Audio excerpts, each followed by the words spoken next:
What's up, soccer fans? Welcome to the inaugural new weekly recap, coming at you every single Monday night. Yours truly, Mike Guglielmi, Sons of a Pitch, Soccer Central, your host. We've got some CONCACAF Champions League games to talk about this week. Let's get right to it after the intro.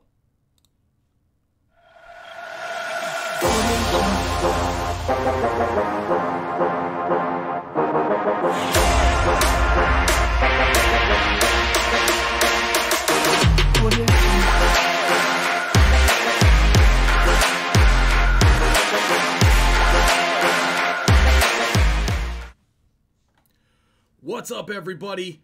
Brand new segment here on Sons of a Pitch Soccer Central. We are no longer doing the regular podcast episodes, but we're going to be uploading these weekly recaps as to take place of the regular podcast episodes. So this episode here, we're going to talk about all seven, not eight, CCL quarterfinal match or round of 16 matchups that were played last week. We're going to maybe talk a little bit about the second legs as well and what to expect there. But this episode is going to be a little bit shorter than normal. Normally, we're going to have, 13, 14 MLS games to talk about for every single week. My expectation is usually about 25 to 30 minutes per show on these weekly recaps. All right, guys, smash that like button down below. Hit that subscribe button as well. Turn on that bell so you don't miss any of our awesome soccer content. And let's start talking about it. Let's start with New York City, your reigning MLS Cup champions. They went to Costa Rica and laid a beatdown on Santos Laguna at the Estadio Nacional de Costa Rica. Working on my Spanish here a little bit, guys, if you couldn't tell. But, no, we got New York City. What a dominant performance. Absolutely dominant performance. 2 goals in this one, both by your Golden Boot winner, Tati Castellanos. This guy, he is unreal.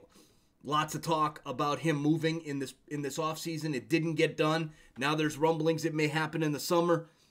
The price has got to be right for New York City, and I don't know if anybody's going to be able to match that because I don't know if teams are going to give up close to $20 million in a transfer fee for Tati.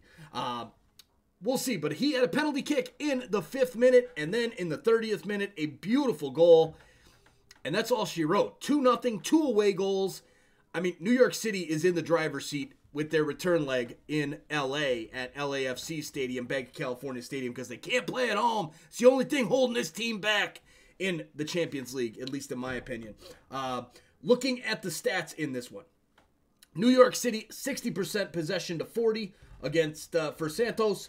Total shots, 15 for NYC, 11 for Santos. Shots on goal, 6-1. A dominant performance by New York City. This game was never in doubt. Block shots, 2 for New York City, 3 for Santos. Total passes, 570 to 370. Passing accuracy, almost a 12% gap at 88% to 76%. Crazy, the domination. I mean, I watched this game, and it was not even close, this matchup. And I don't expect the second leg to be close at all.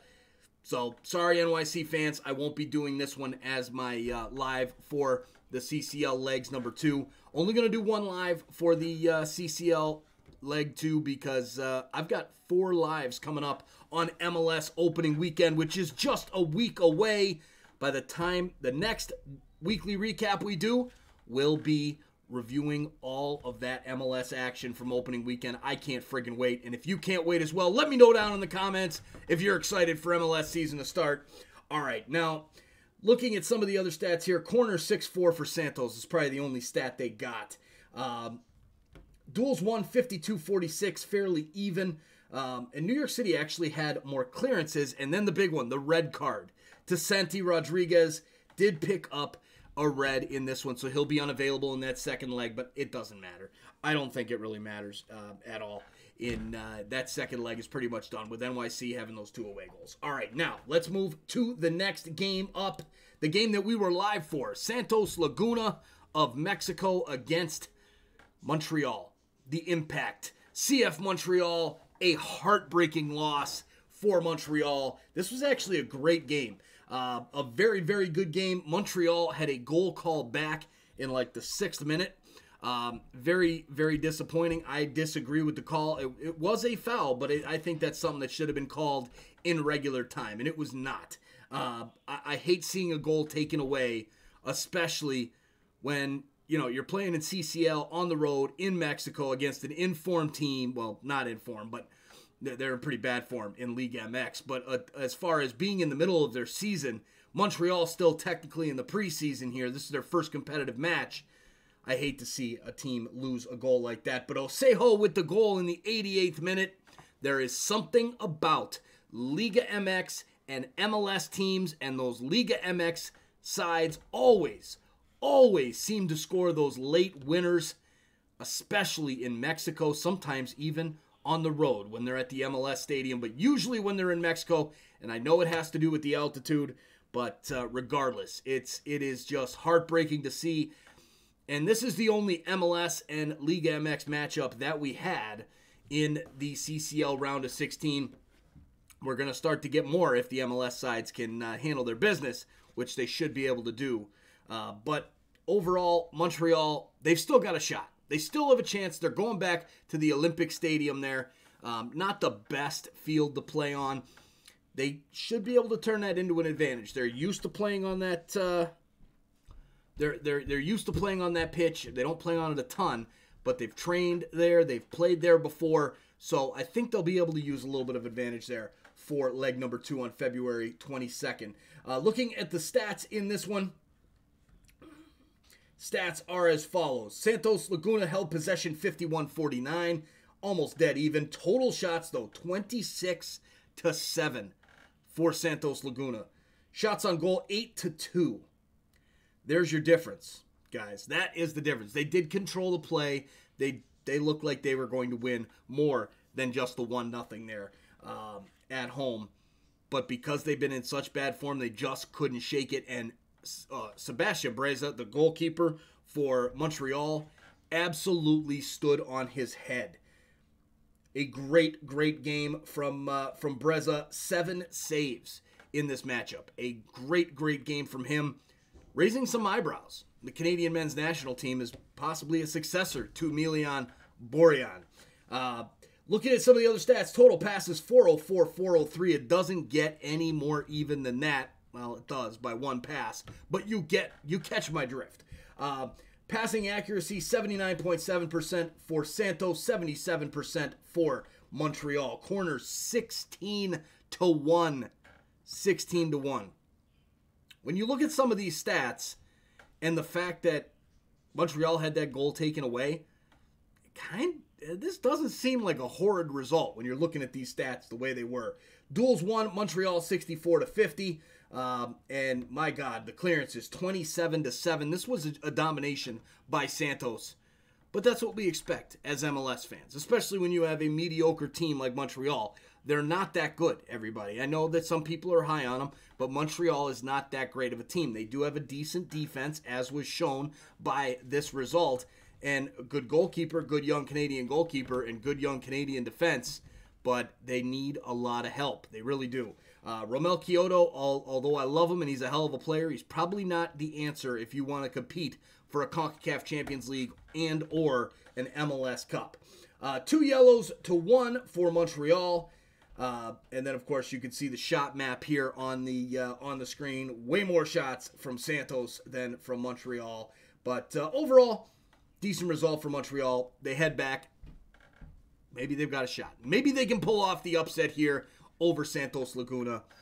I don't think it's going to happen. Personally, I picked Santos to win the tie, but you never know. You never know. All right, moving to the next game. Guastatoya against Club Leon of Mexico. This was a beatdown for Club Leon. Fernandez and Hernandez with the 2 goals for Leon. One, an absolute golazo. Go watch the replays of that one. Guastatoya had no business in this match, even though it was at home for them in the Estadio Nacional Mateo Flores. Club Leon's just too strong. Too strong for this team, no doubt about it. Looking at the stats here, possession 70-30. Total shots 15-7.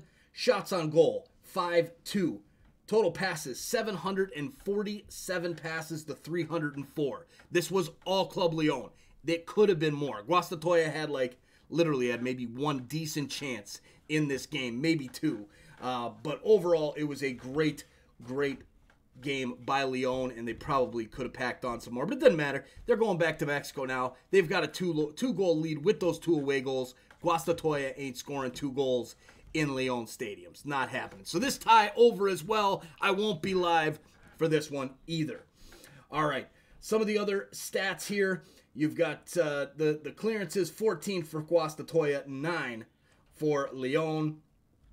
Other than that, fairly even stuff. The corners, 2 apiece. Passing accuracy, though, 93% passing accuracy by Leon. That is a team that is in good form against a team that is not that good. Right there. That's what that shows. So big win there for Leon. They're pretty much through to the next round of the tournament. All right, so we've got 4 games left to talk about. Big shout out to our sponsors of this new weekly recap segment, Skira, Icelandic spring water. Go find it at 7-Eleven. Any 7-Eleven in the United States, you can find Skira. This water is awesome. I drink it all the time. I absolutely love it. You guys have seen me back in the old live stream reactions we had. Well, we are still sponsored by Skira. They've been with us for a very long time. Go get some Skira Icelandic water, guys. I'm telling you. And big shout out to John Donovan. Thank you, sir, for your amazing support and your sponsorship of our program. Means a lot to myself, my business, and the growth of the sport of soccer here in the United States of America and North America. So, all right, next up, Forge and Cruz Azul. Look at Forge, man, hanging in there. Hanging in there against Cruz Azul. This is a CPL team. This isn't an MLS team. Forge, although they're a very good CPL team, and they could probably hang with Montreal and Vancouver and sometimes Toronto. A good result for them. Even though they were at home and they lost to Cruz Azul, Cruz Azul is a damn good team. Now, Cruz Azul did bring in their, it was kind of their second string. They had a few first-teamers out there, and then mostly all second-string type guys. But, I mean, you look at these lineups, you probably can't see them, it's a little bit too small there. But, they had Jimenez in there. He plays a lot for Cruz Azul. Otero, the goal scorer, he plays a lot as well. Lira, Rivero, Mayorga, Dominguez.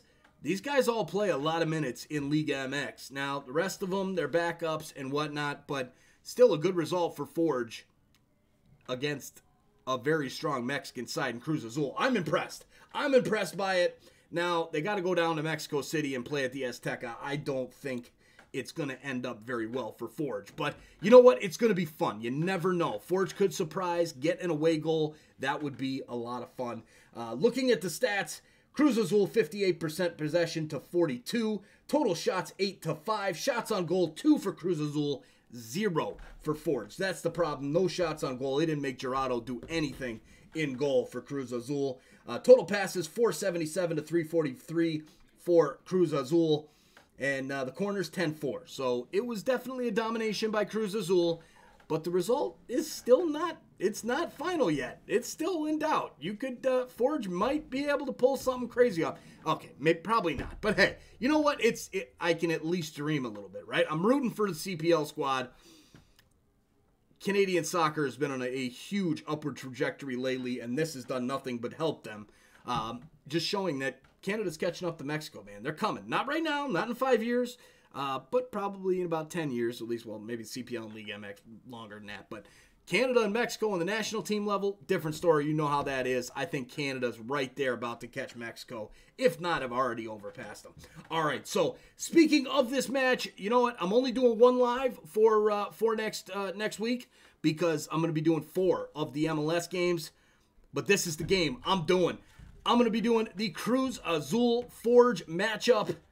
Can't wait for this game. At the Azteca, it's going to be fun to see Forge playing against Cruz Azul and going to that historic, amazing building. So definitely want to be a part of that. We'll be live. Make sure you're with us Wednesday night, the 24th. There, I believe it is at 7:30 Central Standard Time is the time for that one. But it's going to be a lot of fun. All right, now moving along to the next one, Saprissa and Pumas. This game was a great game. Saprissa, 2 goals by Christian Bolaños, former MLS guy, played for Vancouver, played for a couple other clubs. And then Pumas, Carozzo and Dynamo with the goals for Pumas. 2 away goals for Pumas. They're in good shape heading back to Mexico on the 23rd. But this was a great game. Lots of big-time chances, lots of big-time saves, a lot of fun.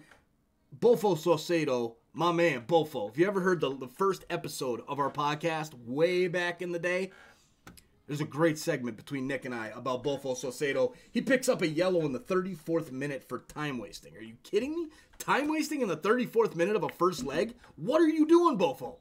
Come on. That doesn't matter. But 2-2 overall is the final. 2 away goals for Pumas. Important. Possession, 51.6 to 48.4 for Saprissa, which is a surprise. Total shots, 14 apiece. Shots on goal, 6 for Saprissa, 4 for Pumas. Saprissa actually should have had 3 goals. They got robbed. Absolutely robbed on what should have been a sure time goal, but it wasn't. Total passes, 407 Saprissa, 373 for Pumas. Passing accuracy of 74 and 72% respectively. 4 corners for Pumas, 0 for Saprissa. 2 offsides apiece. Duels won, 57 for Saprissa, 42 for Pumas.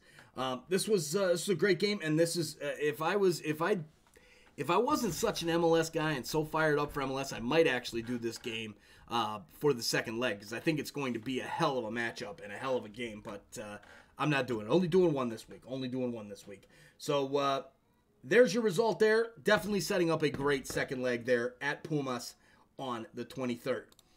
Now, the games from Thursday. Comunicaciones 1, Colorado Rapids 0. Very disappointing game from the Rapids. I had money on them in the parlay. Isaiah let me know that there was 7 guys out for Comunicaciones. It was after I put the bet down, so, you know, it's all good. But, dude, how did Colorado not manage to get a shot on goal? How did Colorado not manage to get the victory here at Comunicaciones? These are games that MLS teams have to win. If we want to catch up to Liga MX, if we want to be in that conversation, we got to do what the Liga MX sides do. They go on the first round, the round of 16, they win those away legs every damn time outside of Saprissa and Pumas, but they still had 2 away goals. Colorado didn't even have an away goal. Very disappointing game for Colorado. Late winner by Espino in the 89th minute for Comunicaciones. A great goal on a free kick. Beautiful layoff straight off the training ground, man. It was gorgeous. And then just blasted it past Yarborough, and this was pretty much a full strength side for the Rapids. Yarborough in goal, Rosenberry, Lalas Abubakar, Wilson, Trusty, and Estevez. Colin Warner, my God, how is Colin Warner still in this league? Jack Price, Mark Anthony Kay, Diego Rubio, and Jonathan Lewis. Decent side there for Colorado. You got to be able to beat a team like Comunicaciones, period. You got to be able to get it done. And they didn't. Now, they've got their work cut out for them in the second leg. They're going to be at home. So, back at Dick's Sporting Goods Park, it's going to be cold. Comunicaciones isn't going to be happy being there, that's for sure. Colorado's got to get it done. They didn't get that away goal, so they can't give anything up. The defense is pretty solid. Outside of that 1 goal, which was a great shot from distance, they did well defensively. So hopefully they can pull it off. We're pulling for Colorado. They need to move on. Come on, Colorado Rapids. Get it done. All right, so possession, 51-49. Total shots, 14-9 Comunicaciones. Shots on goal, 2 to, as I mentioned, 0 for Colorado. Total passes, 465, 427, fairly even. Corners, 7-2 for Comunicaciones. And the saves, only 1 save for Yarborough. 0 saves for the keeper from Comunicaciones because they couldn't even get the damn ball in the net. I understand it's the first game. I understand that. It's been preseason. This is the first competitive match. Let's hope that the second one is much better for Colorado because you don't want to see an exit by Colorado to a team like Comunicaciones, man. That is not what we want to see from an MLS perspective. So come on, Rapids, get it done. We're pulling for you. All right, moving on to the last game of the 7, because again, game number 8, Cavalli against New England. New England essentially got a bye into the the quarterfinals because Cavalli couldn't figure out their visa issues, so they had to forfeit out of the tournament. So New England Revolutions, congratulations. You got the win, and you still haven't played a game yet. Very nice, Bruce Arena and company. All right, Motagua and Seattle, 0-0 draw. We were live for this one. A lot of fun, lots of fun. Picked up a lot of new fans, a lot of new subscribers during that game. And look, if you haven't hit that subscribe button yet, guys, get on it. This is the place to be for everything MLS, for everything CCL, for everything CONCACAF, right here at Sons of a Pitch Soccer Central. Seattle could not break down that Motagua defense. Seattle didn't look great either. Let's be serious. They did not look that good. They didn't look in sync. You could tell this was their first game. Possession, 55-45 for Seattle. Total shots, 11-6 Motagua, 4-1 shots on goal. Watching this game, Motagua was the better side. Motagua was a better team than Seattle, and that's disappointing for a team who is expected to challenge for an MLS Cup this season. But again, we come back around to this. It's technically the preseason. We haven't played any games yet. So, this being the first one, we'll give you a little bit of we'll give you the pass on this one, Seattle. But Rusnak had a couple decent chances. Looked decent in the midfield, but not great.